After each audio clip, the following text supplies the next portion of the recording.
Bengaluru GBA ಚುನಾವಣೆಯಲ್ಲಿ ballot paper ತರಬೇಕು ಅಂತ ಚುನಾವಣಾ ಆಯೋಗ ಹೇಳಿದ್ದಾರೆ ಸರ್.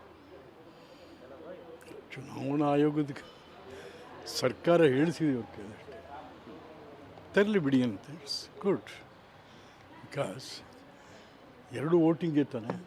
ಚುನಾವಣಾ ಆಯೋಗಕ್ಕೆ ಸರ್ಕಾರ ಹೇಳುವಂಥದ್ದು ಸರಿ, ನಾವು ಒಂದು ವೇಳೆ ಹೇಳಿಸಿದ್ದೆ ಆದರೆ, ಯಾಕೆಂತ ಹೇಳಿದ್ರೆ ಇಂಡಿಪೆಂಡೆಂಟ್ ಬಾಡಿ ಅದಿರುವಂಥದ್ದು, ಯಾವುದೇ ಸರ್ಕಾರಗಳು ಹೇಳೋ ಮಾತನ್ನು ಕೇಳೋಕ್ಕಾಗತ್ತಾ? ಯಾವುದು ಇಂಡಿಪೆಂಡೆಂಟ್ ಇಲ್ಲ ಈಗ, to be frank with you. ಯಾವುದು ಇಂಡಿಪೆಂಡೆಂಟ್ ಇಲ್ಲ. ನಾನು ಹೇಳಿದ್ರೆ ಅವ್ರು ಹೇಳ್ತಾರೆ ಅಷ್ಟೆ. All the autonomous bodies, all subordinate bodies ಆಗ್ಬಿಟ್ಟಿದೆ. autonomous bodies converted into the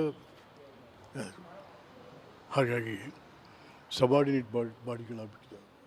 sir, ಇದುವರೆಗೂ ಕೂಡ ಈಗ ಫಸ್ಟು ಬ್ಯಾಲೆಟ್ ಪೇಪರ್ಲಿತ್ತು, EVM ಆಯಿತು, ಈಗ ಮತ್ತೆ ಬ್ಯಾಕ್ ಟು ಪೆವಿಲಿಯನ್ ಆದಂಗೆ ಆಗ್ತಾಯಿದೆ. ಸೊ ಎಲ್ಲ ಮುಂದಿನ ಹಂತದ ಎಲ್ಲ ಚುನಾವಣೆಗಳು ಇದೇ ರೀತಿಯಾಗಿ ನಡೆಯುತ್ತಾ? ಹಾಗಾದರೆ ಸ್ಥಳೀಯ ಮಟ್ಟದಲ್ಲಿ ಒಂಥರ ಎಲ್ಲ ಹುಚ್ಚರು ಸಂತೆಯಾಗಿ ಕೂತ್ಕೊಂಡಿದ್ದಾರೆ. ಇದು ಯಾವ ಜನ ಕೇಳ್ತಾ ಇದ್ದೀವಿ ನಾವು?